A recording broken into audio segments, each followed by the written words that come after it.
¿Cuál piensas que es el misterio sin resolver más espeluznante o perturbador que existe? Una niña, un perro y un armario. Este es un caso de muerte en circunstancias misteriosas. Mary Jane Barker, una niña estadounidense de 4 años de Nueva Jersey, desapareció junto con el perro de su compañera de juegos. Después de una extensa búsqueda por toda la ciudad, su cuerpo sin vida y el perro sobreviviente fueron encontrados en el armario de una casa vacía cerca de su hogar el 3 de marzo. A las 10:30 de la mañana del 25 de febrero de 1957, Mary Jane desapareció de un patio cerca de su casa junto con un cachorro de spaniel negro de 4 meses perteneciente a uno de sus vecinos. Inicialmente se presumió que Mary Jane había sido secuestrada, y huellas frescas a lo largo de un arroyo cercano parecían ser de un hombre, un niño y un perro. El jefe de policía de Belmar, Edward Garrity, dijo que un par de zapatos de Mary Jane coincidían con la huella más pequeña dejada en la orilla embarrada.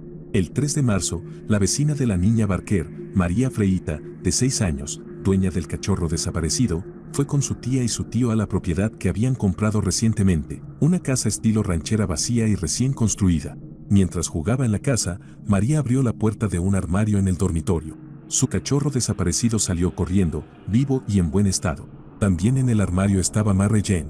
Estaba sin vida, en posición sentada, con la capucha de su abrigo azul cubriendo parcialmente su cabello. Una inspección mostró marcas de sus desesperados intentos por escapar. Aunque la puerta del armario no estaba cerrada con llave, se dijo que un tornillo mariposa en el interior dificultaba que una niña pequeña pudiera abrirla. Mary Jane había vivido en el armario durante 3 días y estaba viva cuando entró en él. Como había estado desaparecida durante 5 días, se supone que había estado sin vida durante 2 días cuando la encontraron. La casa estaba siendo renovada en ese momento. Ese hogar había sido registrado 3 veces anteriormente por docenas de personas que buscaban a la niña perdida. También había sido visitada por trabajadores que colocaban azulejos en el sótano en los días en que Mary había estado viva pero desaparecida, pero aparentemente no escucharon ningún signo de ella ni del perro. La autopsia no reveló signos de violencia, de abuso o de otro tipo. También mostró que lo último que había consumido era algo de leche con chocolate en la mañana de su desaparición. El perro fue sacrificado para examinar el contenido de su estómago, momento en el que se descubrió que había estado con Mary Jane en el armario todo el tiempo. Las autoridades no pudieron determinar cómo sobrevivió el perro. La pérdida de Mary Jane fue finalmente considerada un caso de inanición con exposición como factor contribuyente. Debido a un agujero en el armario, no pudo haberse asfixiado. Aunque ciertamente así terminó su vida, quedan algunas preguntas muy importantes. ¿Qué llevó a Mary Jane al armario de una propiedad desconocida a 2 cuadras de su casa? ¿Qué pasó con las huellas del hombre, de un niño y el perro? ¿Por qué no se encontró a Mary Jane durante las 3 búsquedas anteriores en la casa? ¿Fue mera coincidencia que la casa perteneciera a los familiares del dueño del perro desaparecido? ¿Fue coincidencia que María explorara justo en el armario para descubrir a su amiga desaparecida? ¿Es posible que una niña de 4 años pierda la vida por el hambre y el frío mientras un cachorro sobrevive en las mismas condiciones? ¿Fue esta una investigación fallida o un accidente bizarro y trágico? Para mí, es extraño que la otra niña, la dueña del cachorro, los haya encontrado. Me hace preguntarme si habían visitado el lugar juntas cuando Mary Jane quedó atrapada, y luego María no le contó a nadie porque pensó que se metería en problemas. Es posible que las huellas del hombre pudieran haber sido hechas en otro momento, ya sea antes o después, pero también es muy raro que la casa haya sido específicamente registrada y nadie escuchó al perro o incluso revisó el armario. Los cachorros atrapados hacen mucho ruido. El bosque del horror de Ibadan. Era un edificio en ruinas que se creía había sido utilizado para el tráfico de personas y sacrificios rituales, ubicado en el bosque de Soka en Ibadan, estado de Oyo, Nigeria. El edificio fue descubierto el 22 de marzo de 2014 por un grupo de conductores de mototaxis, quienes formaron un equipo de búsqueda improvisado tras la desaparición de un conductor en la zona. 23 sobrevivientes fueron rescatados del edificio, mientras que numerosas partes de cuerpos y objetos personales de las víctimas fueron encontrados en el área circundante. Se cree que las actividades que ocurrieron en el bosque fueron coordinadas por secuestradores y ritualistas desconocidos en el estado, quienes a menudo son apoyados por algunos nigerianos y políticos adinerados que usan partes humanas para rituales. Curiosamente, los edificios en el sitio han sido demolidos y se ha construido una escuela secundaria. Cabe decir que el descubrimiento del bosque del horror generó controversia en toda Nigeria. Hubo preocupación por el vínculo entre la gestión, secuestradores y ritualistas del bosque del horror y algunos altos funcionarios del gobierno y políticos notables del estado, pero no parece haber pruebas claras que establezcan ese hecho. Los habitantes de la zona afirmaron que el comando de la policía del estado de Ohio se negó a investigar el bosque a pesar de varios casos de secuestro reportados en el estado. Algunos de los sobrevivientes rescatados del antro afirmaron que los ritualistas secuestraban a las víctimas haciéndose pasar por funcionarios de la Iniciativa de Renovación Urbana coordinada por el gobierno del estado de Ohio. Los perpetradores nunca fueron encontrados, aunque se sospechaba únicamente de políticos locales. Aunque este descubrimiento es perturbador, para mí el misterio es que el conductor de la taximoto original aún no ha sido encontrado. Sinceramente, el intruso de Kep no es perturbador en mi opinión, solo increíblemente extraño. Durante la noche en Kep, Maine, alrededor de 2005, las personas que dejaban sus puertas de sus casas sin cerrar despertaban para encontrar a un hombre mirándolas, quien luego huía rápidamente. Nunca se reportaron personas heridas ni objetos robados. Al parecer, solo observaba a las personas mientras dormían. No había daños en la casa o en su contenido, ni evidencia de otros delitos. Se pensaba que el hombre desconocido entraba por las puertas delanteras o traseras sin cerrar, ya que nunca hubo evidencia de forcejeo en las entradas. Hubo muchos reportes de personas que realmente se despertaron para atraparlo. Cuando llegaron los informes del intruso de Kep, causó un gran revuelo en la pequeña comunidad. Durante la mayor parte de un año, los residentes reportaron despertar y ver al hombre, pero siempre lograba escapar antes de ser atrapado. No obstante, fue identificado como un joven y la policía incluso logró obtener descripciones de testigos presenciales para un artista de la policía, cuyo retrato del fantasma nocturno se publicó en el periódico local. Se establecieron vigilancias vecinales en medio de las invasiones domiciliarias, ciudadanos alertas compartiendo información entre sí y con la policía con la esperanza de llevar al intruso de Kep ante la justicia. La policía informó a los ciudadanos que tenían pistas que estaban siguiendo, pero nada de eso dio resultado. Algunos testigos incluso proporcionaron nombres potenciales a la policía, y 2 víctimas mencionaron al mismo joven como el presunto merodeador. Pero incluso con esa información, la policía no pudo concluir quién estaba detrás de las visitas nocturnas.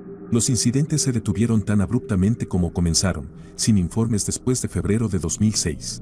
Hasta el día de hoy, la verdadera identidad del intruso de Kep es desconocida y sigue siendo un misterio en Kep Elizabeth. Técnicamente no está sin resolver ya que todos pueden adivinar lo que le sucedió, pero es uno de los más espeluznantes en mi opinión. Alyssa Turney era una adolescente que desapareció en 2001. Su padrastro, Michael Turney, estaba obsesionado con ella. La perseguía hasta su trabajo, ponía cámaras en los conductos de ventilación para poder verla a escondidas y la hacía firmar contratos para constatar que él nunca la había atacado.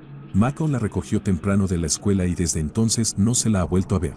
Su media hermana, Sarah Turney, tiene un podcast increíble llamado Voices for Justice, está en inglés, que explica el caso en detalle y gracias a ella, Michael Turney fue arrestado en agosto de 2020. Alyssa fue vista por última vez en su hogar en las cercanías de Bell Road y la calle 34 en Phoenix, Arizona, el 17 de mayo de 2001. Era el último día de su penúltimo año en la escuela secundaria Paradise Valley. Su padrastro, Michael Roy Turney, dice que sacó a Alyssa de la escuela temprano y fueron a almorzar, luego regresaron a casa. Él declaró que tuvieron una discusión durante la comida porque Alyssa quería más libertad, y cuando regresaron a casa, ella estaba molesta y se fue a su habitación enojada. Michael la dejó sola a la 1 de la tarde y se fue a hacer diligencias y a recoger a su hermana. Intentó llamar a Alyssa mientras estaba fuera, pero ella no respondió el teléfono. Cuando regresó a la casa a las 5 de la tarde, Alyssa se había ido, dejando una nota que decía que se estaba escapando a California. Michael dice que ella lo llamó una semana después desde un teléfono público en California, pero colgó rápidamente. Este fue el último rastro de ella. Inicialmente, las autoridades trataron a Alyssa como una fugitiva y creían que podría estar en California o aún en el área de Phoenix, pero ahora se sospecha de un juego sucio en su desaparición. Ella dejó $1,800 intactos en su cuenta bancaria y dejó su maquillaje, cepillo de pelo, llaves de la casa y teléfono celular. Aparentemente, solo se llevó una mochila negra. Alyssa era muy cercana a sus hermanos, amigos y su novio, pero nunca mencionó planes de fuga y ninguno de ellos supo de ella después de su desaparición. Es poco común de un fugitivo dejar atrás todas sus pertenencias y dinero, como aparentemente hizo Alyssa, y nunca volver a contactar a amigos o familiares. En un momento un hombre de Florida confesó su asesinato en 2006, pero su historia resultó ser falsa. Michael, un exoficial de policía, dice que hizo más de 30 viajes a California para buscarla. Los amigos de Alyssa la describían como una adolescente normal, vivaz, con una racha rebelde. Había experimentado con marihuana y a veces se saltaba clases, pero era una buena estudiante. Sus amigos dijeron que Michael era un padre estricto que revisaba regularmente las pertenencias de Alyssa, monitoreaba sus conversaciones telefónicas y se sentaba fuera del restaurante donde ella trabajaba. La policía encontró extraños contratos que Michael escribió y obligó a Alyssa a firmar. Un psiquiatra forense que vio uno de los documentos dijo que mostraba que Michael tenía una necesidad absoluta de control y dominio sobre Alyssa. El hombre también tenía cámaras de vigilancia instaladas dentro de la casa familiar y todas las comunicaciones telefónicas dentro y fuera de la casa se grababan automáticamente.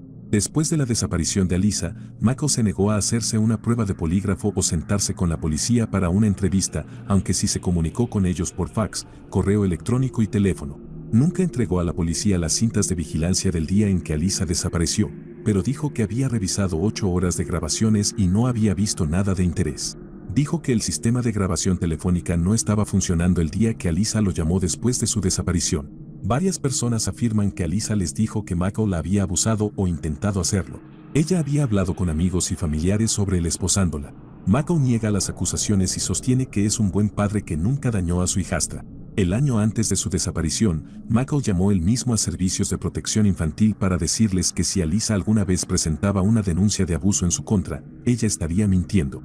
Dijo que las cámaras y dispositivos de grabación en su hogar eran por razones de seguridad, no para observar las actividades de sus hijos.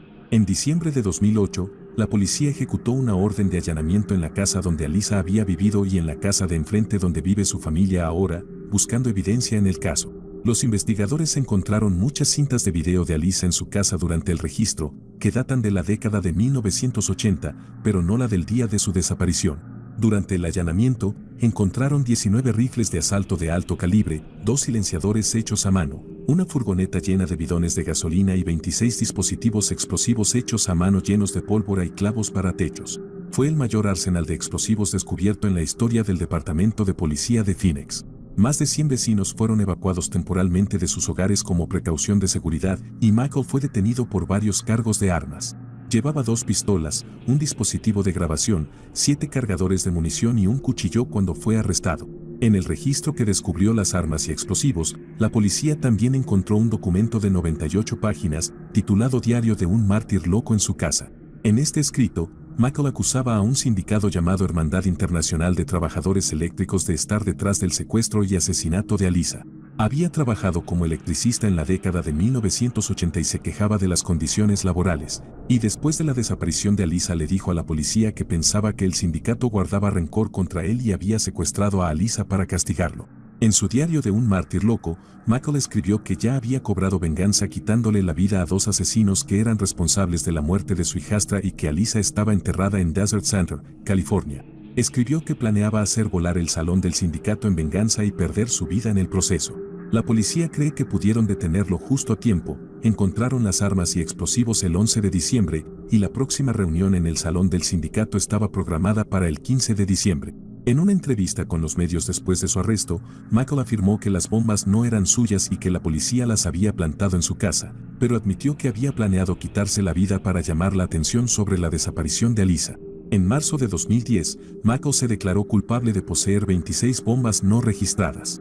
Fue sentenciado al término máximo de 10 años en prisión federal. Aunque 2 de los hijos de Michael testificaron en su favor durante la audiencia de sentencia y dijeron que no era un hombre violento, el juez citó informes que decían que Michael sufría de un trastorno de personalidad paranoica que estaba empeorando a pesar del tratamiento psiquiátrico que había recibido.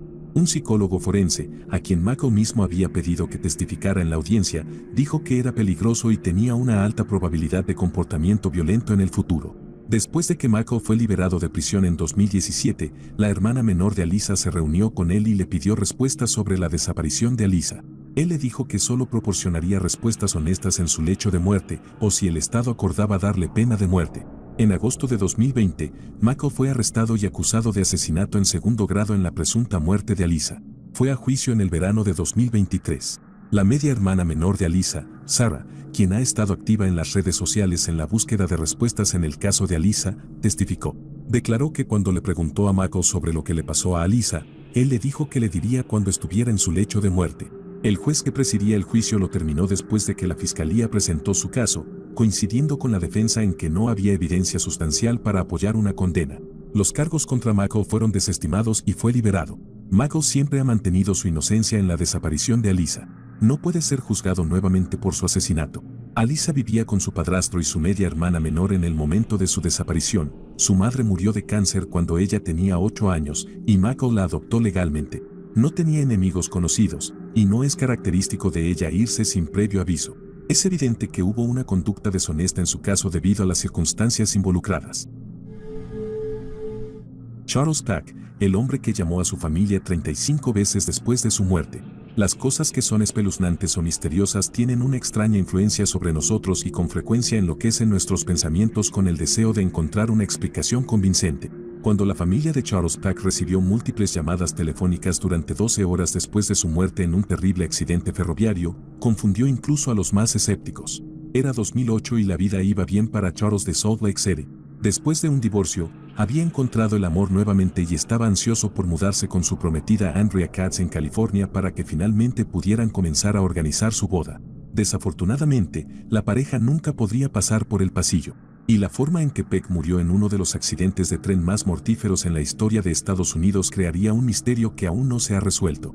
Peck trabajó como agente de Delta Airlines en el Aeropuerto Internacional de Salt Lake City durante 19 años, antes de viajar a Los Ángeles para una entrevista de trabajo en el aeropuerto Van Nuys. Conseguir un trabajo allí le habría permitido casarse con su prometida Andrea de Westlake Village. Aunque la pareja estaba lista para casarse, el hecho de que no vivieran en el mismo estado planteó un problema.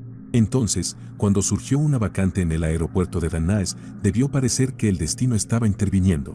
El 12 de septiembre de 2008, Charles abordó un avión a Los Ángeles para la entrevista y luego tomó el Metrolink hasta su última parada en Moore Park, donde Andrea había arreglado para recogerlo. Había 225 personas en ese tren del viernes por la noche y debía llegar a su destino final a las 4:45 de la tarde. En esa ocasión, el ingeniero Robert Sánchez conducía el tren desde Union Station durante su segunda mitad de turno. Sánchez, por otro lado, se pasó un semáforo en rojo mientras enviaba mensajes de texto en su teléfono. Cuando el tren pasó por Chatsworth, el tren tomó una sola vía compartida por un tren de carga de Union Pacific que viajaba en la dirección opuesta. Finalmente, el metro chocó con el tren de carga que venía de la dirección opuesta a una velocidad combinada de 133 km por hora.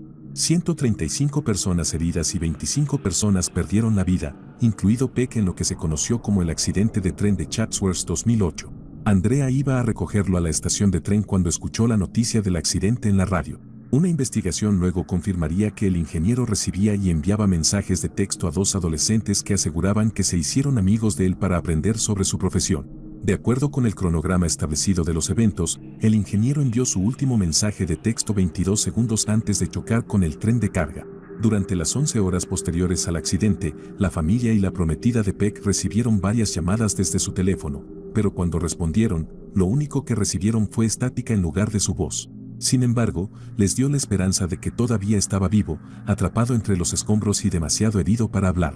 Andrea, la prometida de Peck, se dirigía a la estación de tren para recogerlo cuando se enteró de la colisión en la radio. Animada por la suposición de que aún estaba vivo, Andrea le gritó a Peck que le diera ánimos de que la ayuda estaba en camino cada vez que se establecía una conexión y escuchaba el silencio al otro lado de la línea.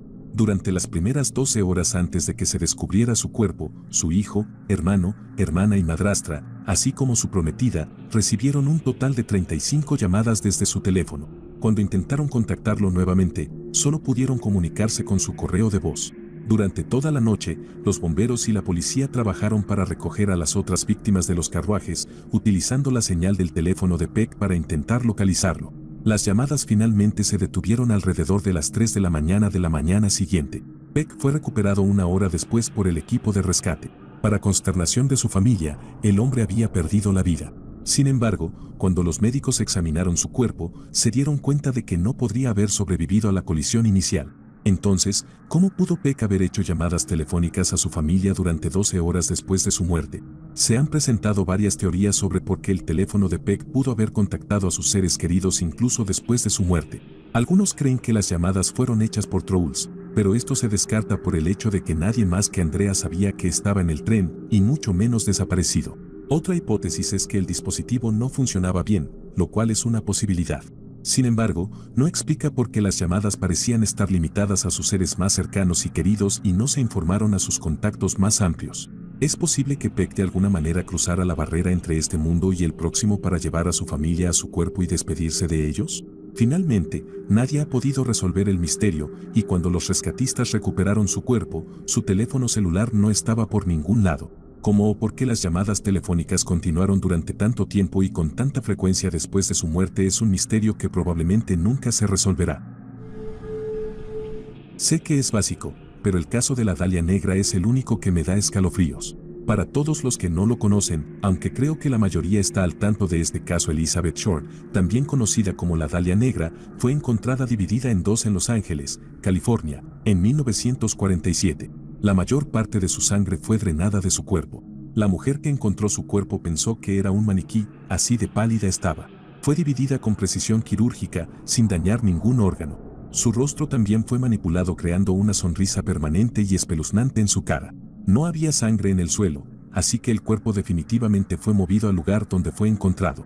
Después de que la encontraron, creo que 9 o 10 días después, se envió un sobre a la policía con letras recortadas y pegadas diciendo algo como aquí están las pertenencias de Dalia. El sobre contenía la tarjeta de seguridad de Elizabeth, su certificado de nacimiento, fotografías, etc., todo limpio con gasolina para eliminar huellas dactilares. Creo que en marzo del mismo año el autor del crimen se quitó la vida dejando una nota confesando el acto aberrante y diciendo cosas como he esperado a que la policía venga a buscarme, soy demasiado cobarde para entregarme. Esta es la mejor salida para mí. Se encontraron sus ropas y esta nota probablemente tenía huellas dactilares, pero nadie pudo identificar al asesino y el autor del crimen sigue sin ser identificado hasta el día de hoy. Este caso siempre me da escalofríos porque tiene que ser un profesional entrenado para hacer esos cortes y tiene que estar tan enfermo para siquiera pensar en hacer eso. El sobre decía que se quitó la vida, pero ¿podemos estar seguros? No se encontró ningún cuerpo. Para mí, los envenenamientos con Tylenol son simplemente perturbadores por lo fáciles que fueron, lo extendidos que estuvieron los envenenamientos, como nunca atraparon al responsable y el impacto duradero del incidente. En la madrugada del 29 de septiembre de 1982, un trágico misterio médico comenzó con un dolor de garganta y una nariz congestionada. Fue entonces cuando Mary Kellerman, una niña de 12 años de Elk Grove Village, un suburbio de Chicago, le contó a su madre y a su padre sobre sus síntomas. Le dieron una cápsula de Tylenol extra fuerte que, sin que ellos lo supieran, estaba impregnada con el altamente venenoso cianuro de potasio. Mary estaba sin vida para las 7 de la mañana en el transcurso de una semana y su pérdida causaría pánico en toda la nación. Ese mismo día, otra víctima de 27 años llamado Adam Janas murió de lo que inicialmente se pensó que era un ataque cardíaco, pero que resultó ser también un envenenamiento por cianuro. Su hermano y cuñada, Stanley, de 25 años, y Therese, de 19 años, se apresuraron a su casa para consolar a sus seres queridos. Ambos experimentaron fuertes dolores de cabeza, una respuesta no poco común ante la muerte de un familiar, y cada uno tomó 1 o 2 cápsulas de Tylenol extra fuerte del mismo frasco que Adam había usado más temprano ese día. Stanley perdió la vida ese mismo día y Therese 2 días después. En los días siguientes, ocurrieron 3 incidentes más con el mismo resultado. Fue en ese momento, a principios de octubre de 1982, que los investigadores hicieron la conexión entre las muertes y el Tylenol, el analgésico sin receta más vendido en Estados Unidos en ese momento. Las cápsulas de gelatina eran especialmente populares porque eran suaves y fáciles de tragar. Desafortunadamente, cada víctima tragó una cápsula de Tylenol impregnada con una dosis letal de cianuro. McNeil Consumer Products, una subsidiaria del gigante de la salud Johnson & Johnson, fabricaba Tylenol. Para su crédito, la compañía tomó un papel activo con los medios de comunicación emitiendo advertencias masivas y llamando de inmediato a un retiro masivo de más de 31 millones de botellas de Tylenol en circulación. Se descubrieron cápsulas contaminadas a principios de octubre en algunas otras tiendas de comestibles y farmacias en el área de Chicago, pero, afortunadamente, aún no habían sido vendidas ni consumidas. McNeil y Johnson & Johnson ofrecieron cápsulas de reemplazo a quienes devolvieran las pastillas ya compradas y una recompensa a cualquiera que tuviera información que llevara a la captura del individuo o individuos involucrados en estos crímenes aleatorios. El caso continuó siendo confuso para la policía, el fabricante de medicamentos y el público en general. Por ejemplo, Johnson & Johnson estableció rápidamente que la impregnación de cianuro ocurrió después de que los casos de Tylenol salieran de la fábrica. La policía hipotetizó que alguien debió haber sacado las botellas de los estantes de los supermercados y farmacias locales en el área de Chicago, impregnado las cápsulas con veneno y luego devuelto los paquetes restaurados a los estantes para ser comprados por las víctimas sin saberlo. Hasta el día de hoy, sin embargo, los perpetradores de estos asesinatos nunca han sido encontrados. Un hombre, James Lewis, que afirmaba ser el asesino del Tylenol, escribió una carta de rescate a Johnson & Johnson exigiendo $1 millón a cambio de detener los envenenamientos. Después de un largo juego del gato y el ratón, la policía y los investigadores federales determinaron que Lewis vivía en Nueva York y no tenía vínculos demostrables con los eventos de Chicago. Dicho esto, fue acusado de extorsión y sentenciado a 20 años de prisión. Fue liberado en 1995 después de cumplir solo 13 años.